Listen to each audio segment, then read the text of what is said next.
Bismillah ar-Rahman ar-Rahim, Surah Hud, chapter 11, and we will cover verses 110 to 117. Good actions in life replace the ill effects of wrong deeds. There is a verse on it, and I'll go into slightly more detail in this permanent wali. These are the references, and this is our contact in case there is a query or question regarding this presentation or our previous presentations.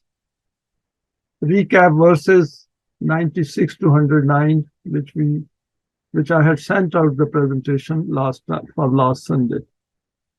The messenger Musa came to Pharaoh and his people with the guidance of Allah. However, they rejected the message. The consequence of this rejection was that they continued to follow the evil path of theirs, which took them to ruin and destruction in this life, and consequently their hereafter was also ruined. The accounts of former nations are noted in the Quran for people to learn lessons from and to obey the laws of Allah instead. Allah does not do injustice to any people. It is people who do injustice to themselves when they choose to follow the wrong paths in life. And we know this is a permanent value. And this is how Quran invites us to look at the affairs of human beings in the world. That who has contributed to wrongs and who is contributing to right. Everything in the universe follows Allah's laws. Only man has choice and intent, and he can either follow his unbridled desires or follow the guidance revealed through the Wahi of Allah. This guidance is now preserved in the Quran for all times. As far as this worldly life is concerned, man has a finite physical life which ends with death. We need to remain conscious of it.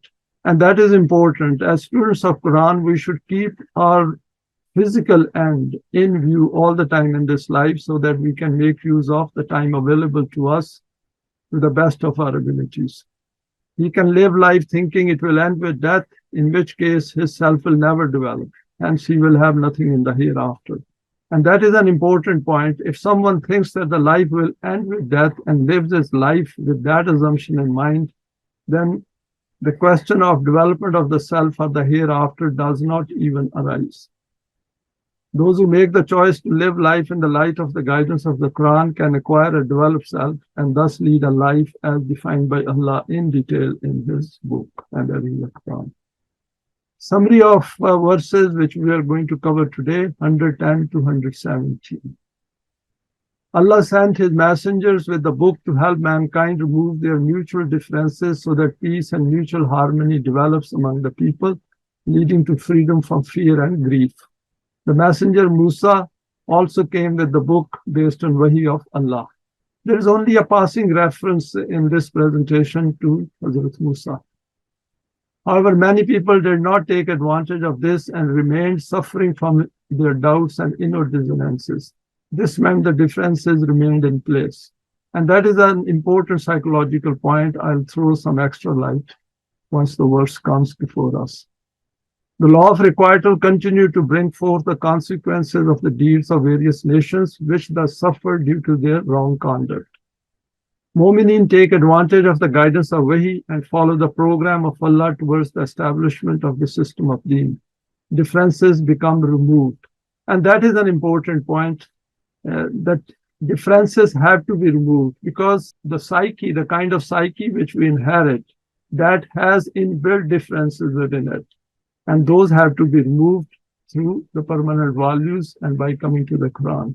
They are cautioned not to make any compromise on the Quranic values. They are told to keep in mind the permanent value that good deeds replace the harmful effects of bad actions in life, and this is a permanent value.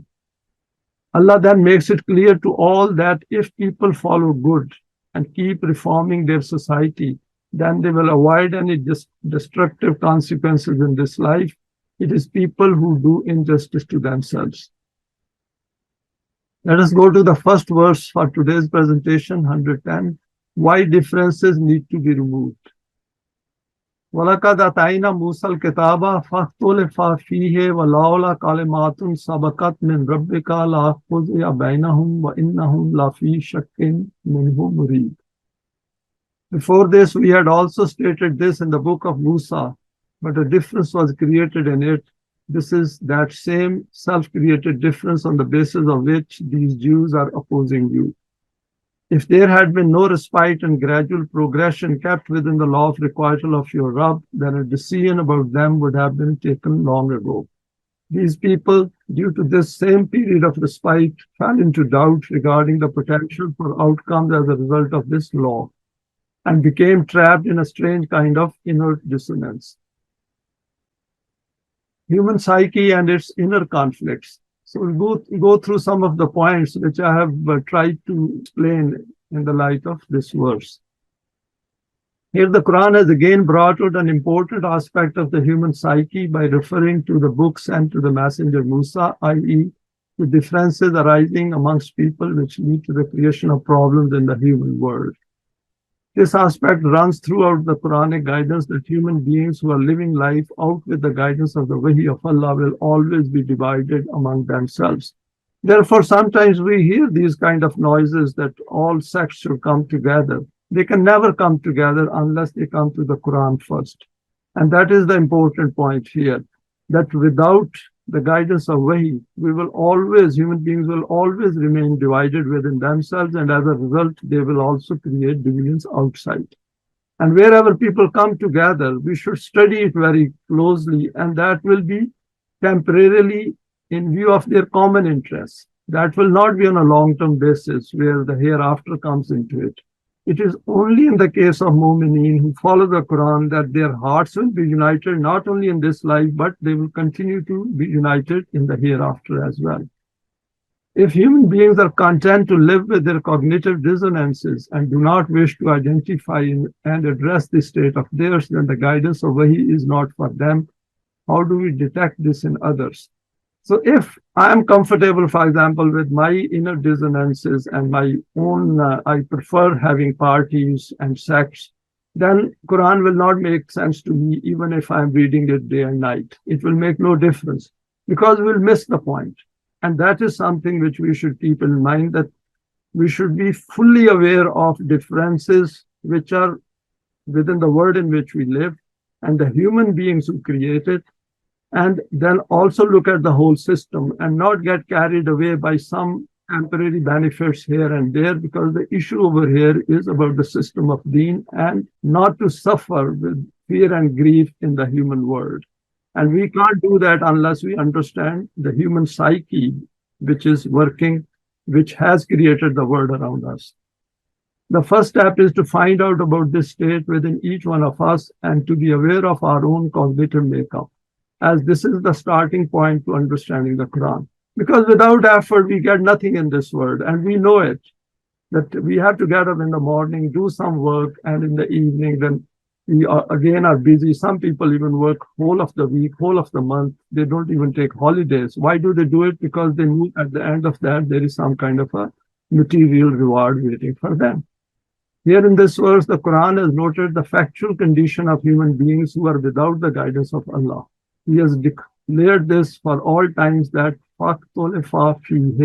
they differed in the message of the book itself.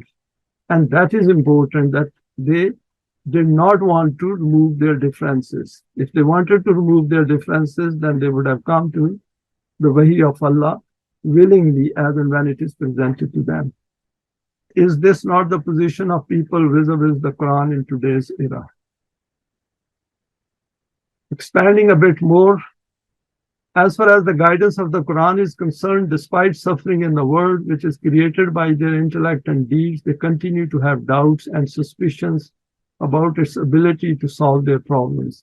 In verse 48:6, the Quran has summed up the psyche of those people who do not wish to use the guidance of Wahi, as Quran says, Billahi zanna sawi alayhim dairatu sawi.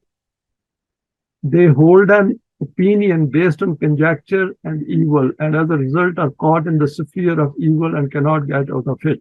If we read this verse and the context of it, it is addressed to mushrikeen and kafirin. And it's very important that people, when they are not very sure about something, they never put in their best. They never concentrate on that. They are never focused on that. They are more concerned about their own interests. And that is where the problems lie.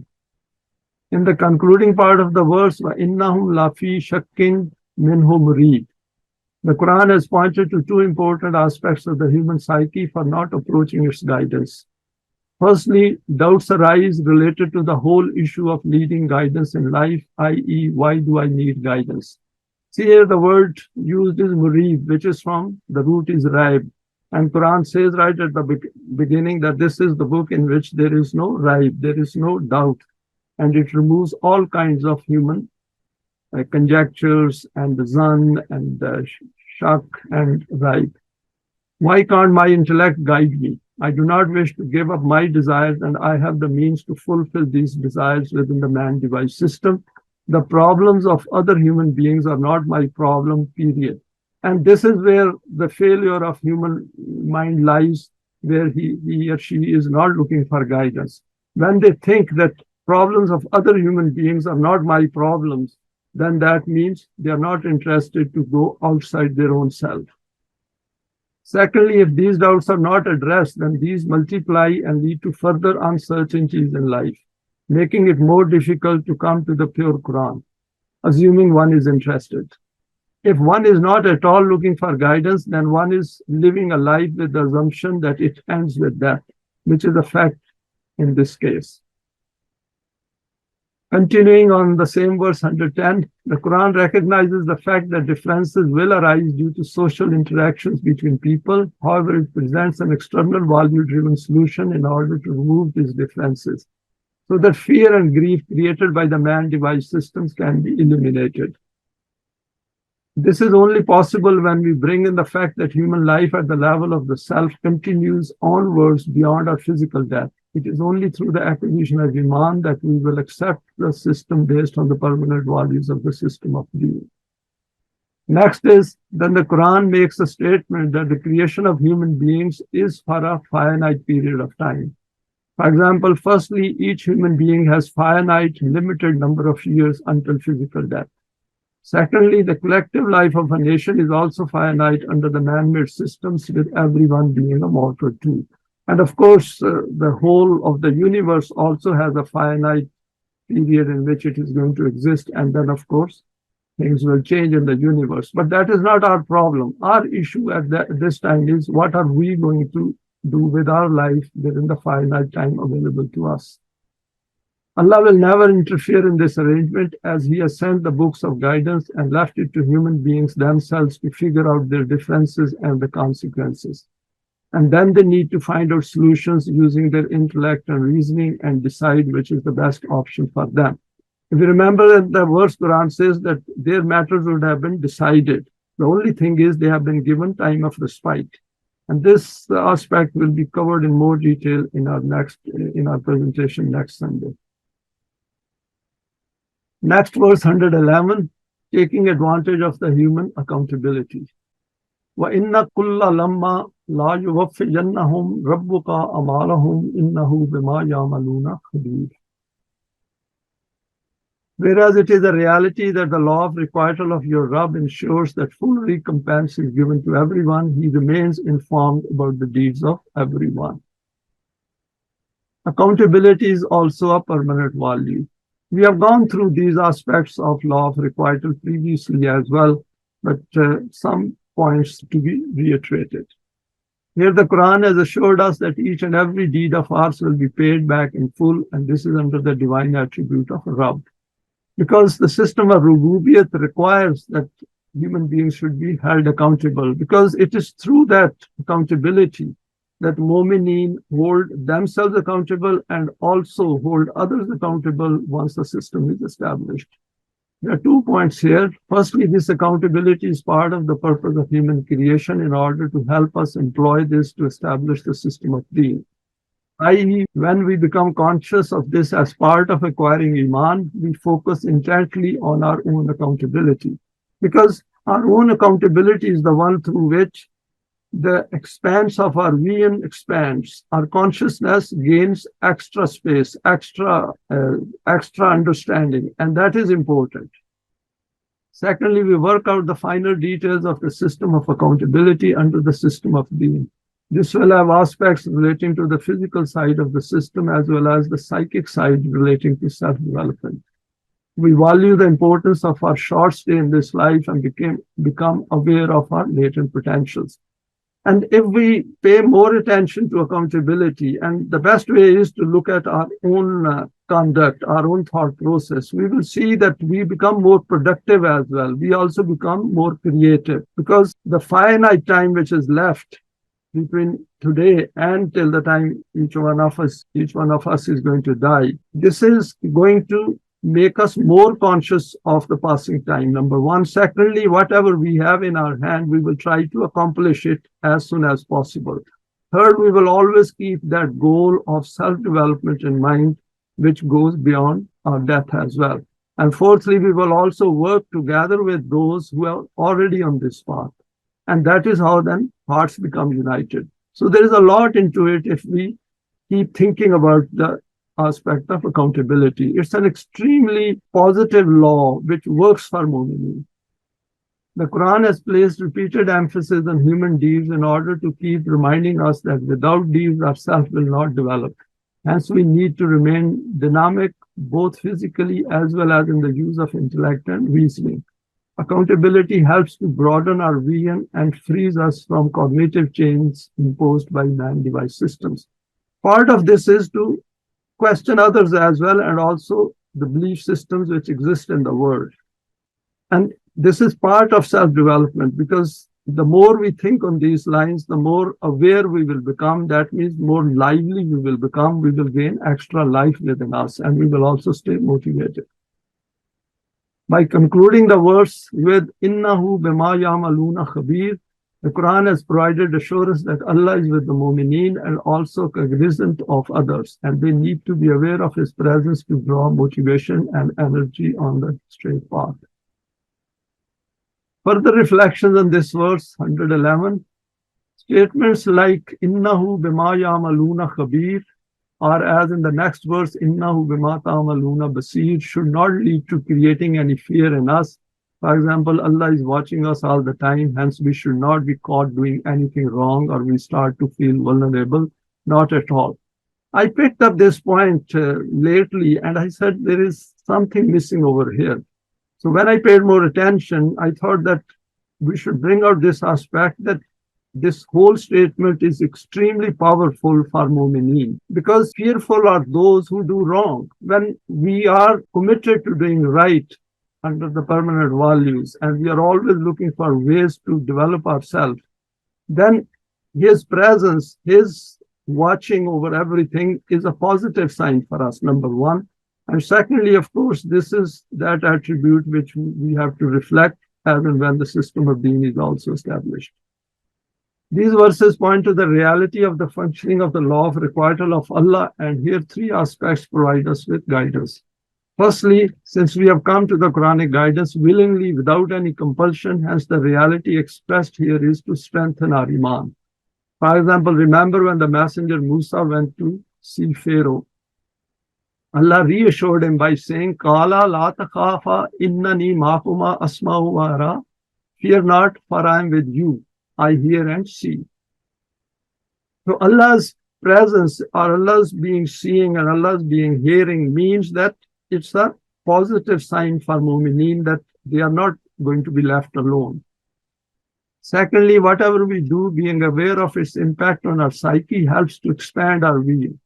We are able to evaluate our own daily conduct more critically and closely, and this leads to a better understanding of the Quran. I assume that each one of us is going through the Quran on a regular basis. We will see that these things start filling up the gaps between verses, and these increase our understanding, our ability to understand the Quran more analytically. This vision helps to motivate us to do more salih deeds. Because we have a finite time, if we have certain abilities, certain potentials, certain means and resources, then we must utilize them to do good in order to not only to help others, but also to understand the weaknesses in the man-device systems. We can see how much emphasis the Quran puts on doing something and not sitting idle. And that is important. It is deeds which count. If we don't do any deed, then obviously the self is stagnant at that point in time. Thirdly, we become more aware of the psyche of others, and this will help us as and when Deen is established as a system. i.e. to be aware of the finer functioning aspects of the system, not to make it a surveillance or police state, never. A system of Deen will never be a police state, and it will never be a state where there will be a surveillance of everyone.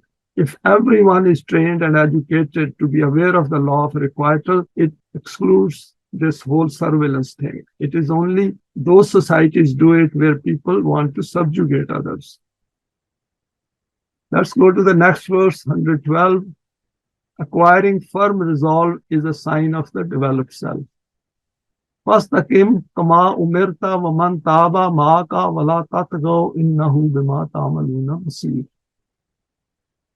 Hence, you do not need to be apprehensive about them. You and those with you who, after giving up their wrong path, come onto the straight path, and in this way join your Jamaat, should remain steadfast on this balanced and evolutionary path about which you have been commanded. Listen again. Always keep balance and justice before you and never transgress the limits. Allah's law of requital also keeps strict sight of your deeds. A lot covered in this short verse. Few more reflections.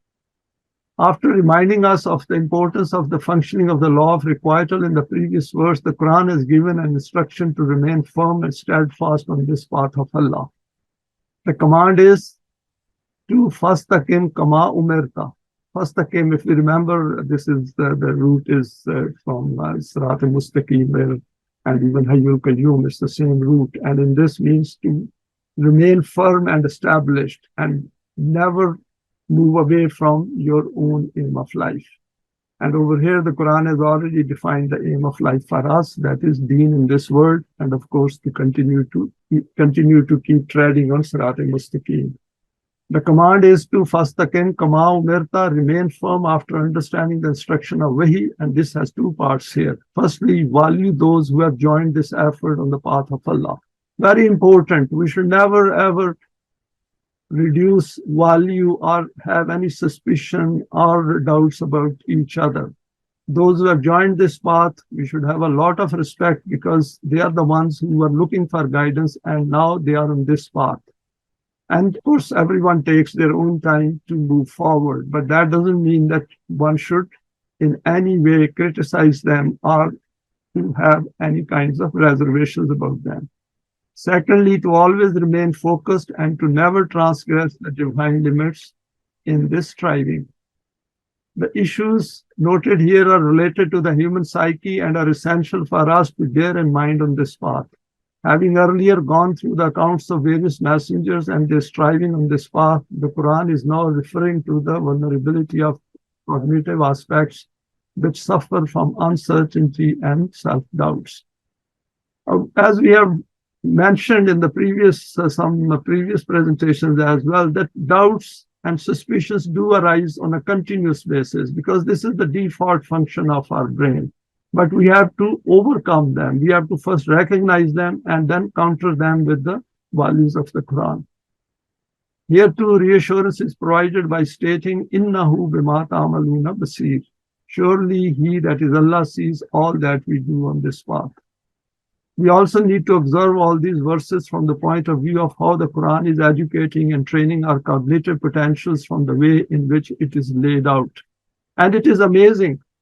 If we now, after going through and sharing so many now presentations, we can see that once we study the Quran and fill in the gaps, the Quran itself, Allah himself is providing education and training and self-development through the Quran.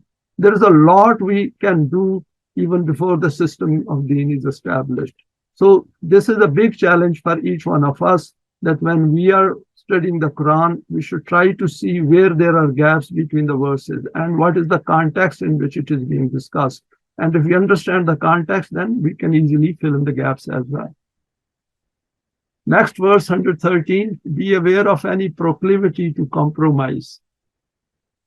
وَلَا تَرْكَنُوا إِلَى الَّذِينَ ظَلَمُوا فَتَمَسَّكُمُ النَّارُ وَمَا لَكُم مِّن دُونِ اللَّهِ مِنْ أَوْلِيَاءَ ثُمَّ لَا تُنصَرُونَ. These people will also try to come to some compromise with you and will desire that you yield somewhat in your stance and that they advance somewhat in theirs, so that in this a compromise is reached. But you should absolutely never do this and never become inclined towards these people who are transgressing against the law of Allah. If you do this, then you too will be engulfed in the flames of the fire of destruction. And of course, we have to be very vigilant on this, that if we, after coming towards the path of the Quran, we try to go back or transgress or somehow get carried away, then essentially we will join those who are heading for trouble in their life. It is only the law of Allah which is the protector from this destruction. Other than this, you have no supporter and helper. If this support slips from your hand, then there will be no refuge available anywhere. Few more comments on this verse. There are a few important points of guidance here for us. Firstly, recognize what people do. And this is part of being in the picture about others. Here the term zalamu sums up the kind of behavior and conduct we need to be looking for. Those who are unjust and not interested in the Quranic guidance, we need to become aware of them in our daily lives. Secondly, never be inclined towards them, and as a consequence, slacken your own efforts on this path. Mu'mineen adopt a different path of life, while those who elect not to come on this path belong to a different ideology of life. And we have to figure it out, because we live under very difficult circumstances where the man-made system is everywhere and Deen is nowhere. There is no land in which there is a system of Deen. So in a way, we all are pioneers, and those who are pioneers on this path, they need to be extra vigilant. In fact, you have to be vigilant all the time, even within the system of Deen. By not achieving a complete break at an intellectual level from such people, Mu'mineen cannot progress on the path of Deen, i.e., psychologically, this can never provide that strength which is required to advance on this path. Because wherever we slack or we start to compromise, then essentially we have left the path of Haqq and we have gone to Batil. And that is a very risky affair, because all our previous efforts will go to waste. Implicit here is also the warning regarding making any agreement by compromising on any permanent value. The next part refers to the consequence of such half-hearted proclivity towards compromising on this path. Firstly, this world will continue to suffer from injustice, hence will remain in hell. Secondly, self-development will not take place, as this effort will fall well short of the Quranic criterion. So whatever we do on this path, we have to all the time be vigilant about the consequences of our thoughts as well as our deeds. Because once we have selected this path, have come to this path, and Quran is helping us, Allah is helping us to keep treading on this path, and our job is to improve our understanding and strengthen our iman through salih deeds. Verse 114, few aspects of the system of Salaat. وَأَقِمِ الصَّلَاةَ طَرَفِ النَّهَارِ وَزُلَفًا مِنَ اللَّيْلِ إِنَّ الْحَسَنَاتِ يُذْهِبْنَ السَّيِّئَاتِ ذَلِكَ ذِكْرًا لِلذَّاكِرِينَ. Very important verse which is covering few important points and a permanent value of innal hasanati yuzhibna sayyiat. For the achievement of this aim, it is essential that you keep on organizing the gatherings of Salat with great regularity, morning, evening, at night. As a result, society will be shaped along the correct lines, and those balances will become created which will eradicate all those previous imbalances. We should keep it in mind that over here there is some kind of Deen established, and that is why Aqimis Salata has appeared in this verse. And now the next stage of strengthening that state has arrived. So it should be seen in that context. As a result, society will be shaped along the correct lines, and those balances will become created which will eradicate all those previous imbalances. Remember, this is the very technique required in order to remove imbalances, that maximum balances should be created. The harmful effects of destructive acts are erased through constructive deeds. This is that established law of Allah for each one of those nations which wishes to keep the laws of Allah before it. Good deeds replace the bad effects. After setting out firmly on this path together, the next stage is to work for the program to establish Salaat in order to progress further. The timings for this program can be worked out during the day, for example, morning and evening, and also at night. as this program will consume more effort and time as it expands its requirements. Very important that unless Mu'mineen meet together, and once the system, some kind of an outline of a system has been established, then it becomes more important to meet more often and work out the problems of that new system. And we know that any new system will have horrendous problems and issues because essentially it will be converting from a man-made system into the system of Allah. As it is a program based on deeds, hence it will bring a positive change in society, which will lead to the resolution of problems created by the previous unjust system. There is an important permanent value here to be kept in view for education and training, i.e., constructive actions help to remove the effects of our destructive past.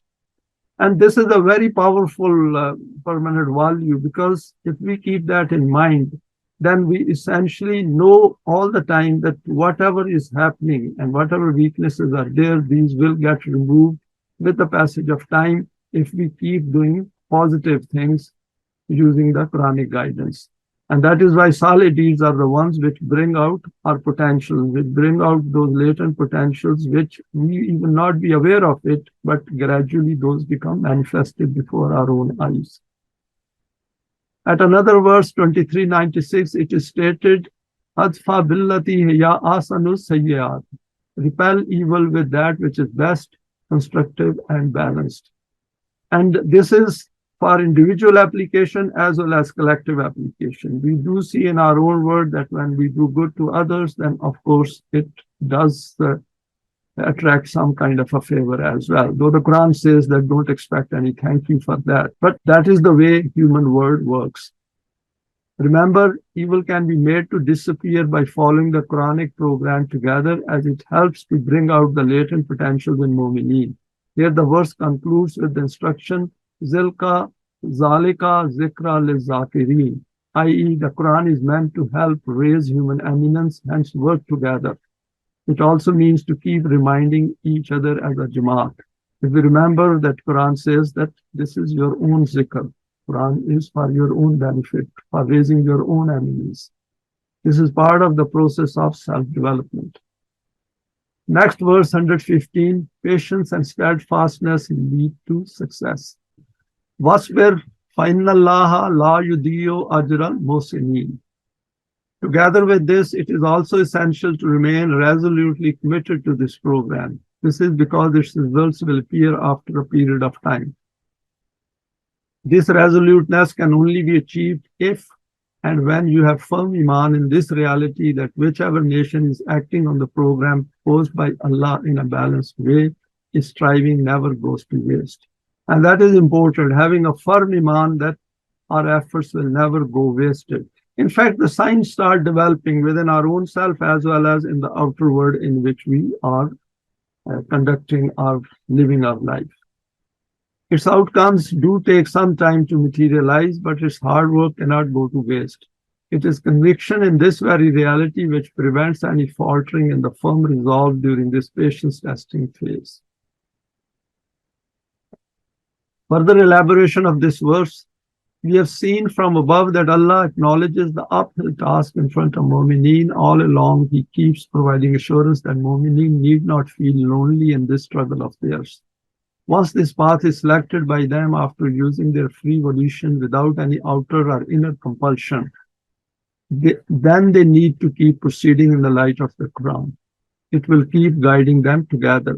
I have put down this comment, inner compulsion. What it means is not mechanical inner compulsion, that I have to do it. I'm fearful of that. That is why I should have Iman. Not at all. This Iman has to be accepted the way Quran has explained to us that if you do not come to this path, then you will suffer under the man-made system. And secondly, you will have nothing in the hereafter because you will never have a developed self.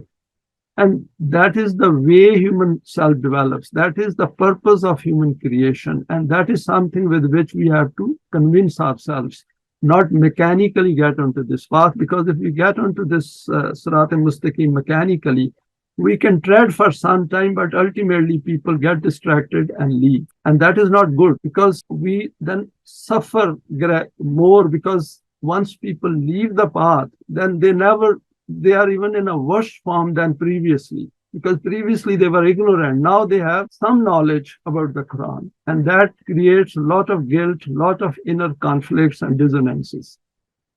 Here the instruction is provided by stating, Wasbir fa inna Allah.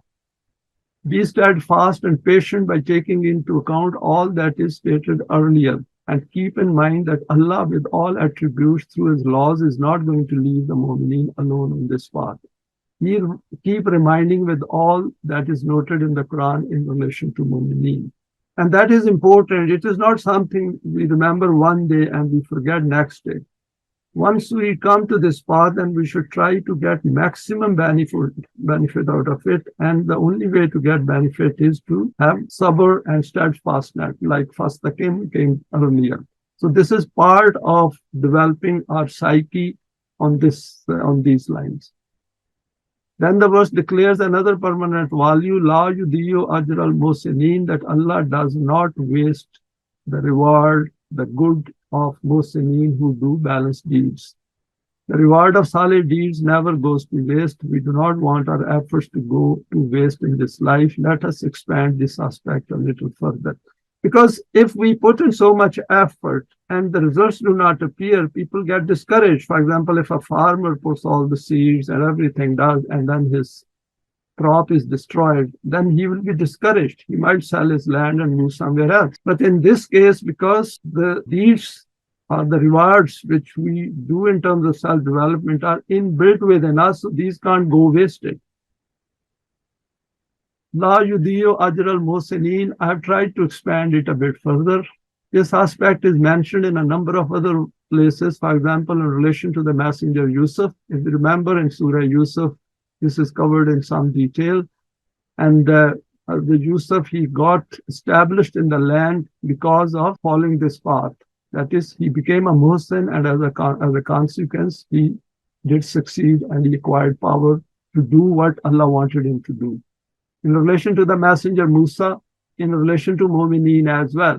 So this is for all mu'mineen, whether they were messengers of Allah or not, it is of no consequence. What is that? It is a permanent value, which is stated by the Quran for all times. This should be viewed in relation to the acquired loftiness which leads to higher eminence acquired by the human self, i.e. the change which occurs within the human psyche by acquiring the ability to understand the issues of the human world and their solution in light of the Wahi of Allah.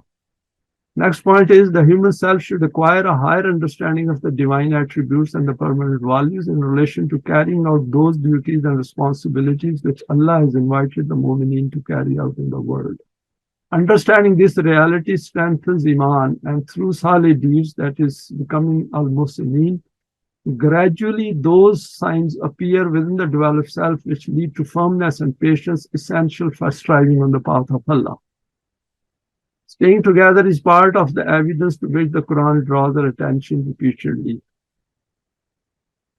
Next verse 116, need to observe the criminal psyche. فَلَوْلَا كَانَ مِنَ الْقُرُونِ مِنْ قَبْلِكُمْ أُولُو بَقِيَّةٍ يَنْهَوْنَ عَنِ الْفَسَادِ فِي الْأَرْضِ إِلَّا قَلِيلًا مِمَّنْ أَنْجَيْنَا مِنْهُمْ وَاتَّبَعَ الَّذِينَ ظَلَمُوا مَا أُتْرِفُوا فِيهِ وَكَانُوا مُجْرِمِينَ. After all these details which have been noted above, see what conclusion you reach from the circumstances and accounts of these former nations. To this conclusion that from even among those people whom we used to save from destruction, later on only a few remained who used to strive to acquire their own benefits according to the law of Allah, and used to forbid people from creating imbalances in the land. Here Quran has warned us that don't take it for granted that once the system of Deen is established or once you have achieved a certain higher standard in the society that it will not deteriorate. It will deteriorate because the subsequent people tend to forget and leave the path. Otherwise, the condition of the remainder was such that they kept pursuing their own vested interests by transgressing against the laws of Allah, and they would seize the possessions of others by deceit so that there was no diminution in their personal comforts and conveniences. Never mind what happens to other human beings. And that's a terrible mentality where the human beings develop, that I'm not concerned about others. I'm only concerned about myself. These were their crimes due to which destruction used to descend on them. Further reflection on this verse 116. Moving on from the self-development aspect of the Mu'mineen, here the Quran reminds them about the cause of deterioration in the character of nations. These nations do not go down in a few years. And we have seen those among us who are lived a bit longer in the world, that we have seen deterioration in our world as well, where things have are declining. And right in front of us, whatever little freedom was left, that is also being taken away. Because human beings deteriorate in case they do not have any external standard or a criterion against which they can measure their own conduct. Because there is nothing inbuilt within human beings as guidance. They just follow their desires. Firstly, those among them who have power and influence gradually stop admonishing others, i.e., they do not promote good and forbid evil, which sets in the rot. The cancer starts in the human body from a single cell. And once the cancer has started and we do not treat it, then it keeps spreading. And by the time we discover in the body, it has spread to the last stage where the body then dies. So these are the things to which the Quran draws our attention repeatedly, that law of requital does not spare anyone. So what we need as students of the Quran is to study it, educate ourselves, and then educate others as well. Gradually, over a period of time, the cancer spreads, and if steps are not taken, despite witnessing the spread of visible wrongs in the society, then things deteriorate to the lowest of the low state. Previously, this was that stage where the messengers of Allah used to act as warners, and ultimately a Jamaat-e-Mu'mineen used to form. And they were provided with protection while those doing evil used to be eliminated. And we know the era of messengers of Allah coming into the world has long passed. We got the final book, and the last messengers had left a long time back. So what we need to do is to formulate that Jamaat-e-Mu'mineen, that the community of Mu'mineen, so that we can look forward to help from Allah. However, now with the arrival of the Quran for all times, this task is to be carried out by Mu'mineen in the world. What is the procedure and process outlined by the Quran at a fundamental level for all this? And we have gone through a number of these steps, but it is good to keep repeating them and reiterating them so that we get firmness in our own iman. Continuing, the second part of the verse points to this guidance, i.e., in the first step to recognize these. That those people who do zulm, who do injustices, we have to recognize them in and out. We should know exactly what they are up to in the world. Issues related to injustice and those who promote these wrongs in the society and the world. And we have shared these aspects previously as well, that despite being beneficiaries of any man-made system does not mean that we should accept injustices in the world, that I'm all right, Jack, rest can go to hell. No. If that kind of a mentality then turns the whole world into a big hell, then to dissociate oneself from this state of affairs after understanding this, then intellectually disapproving it, and then to look for alternatives. The recognition of crimes and the criminals is an important aspect of the self-development. In order to do this, we need to look for guidance from the Quran.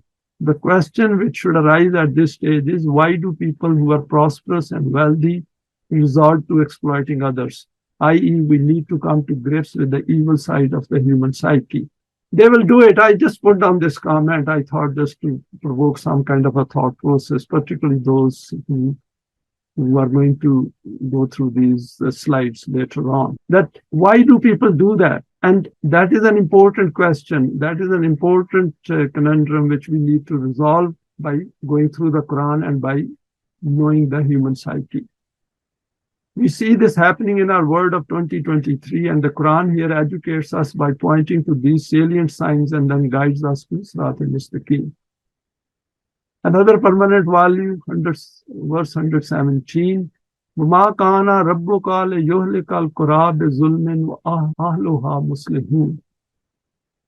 Remember, Allah has never done this, nor does He do this, that He destroys some habitation blindly with injustice and tyranny, while those residing there are such that they are prone to reforming their own circumstances and those of others. And very important, we have gone through some of these verses in a slightly different style, where Quran says that Allah does not do injustice to human beings. It is human beings who do injustice to themselves. Over here, what Quran is saying is that no habitation is destroyed if they are reforming themselves, if they are making efforts to do Amr bil Maruf and Nahi anil Munkar. That is, they are forbidding evil and promoting good. But if they all join up, particularly at the top, then of course they are writing their own suicide note. Third is the arena for testing our own deeds, under 17. When the Quran draws our attention to the laws working everywhere in the universe, including the human world, then it essentially invites us to study the laws functioning under man-devised systems.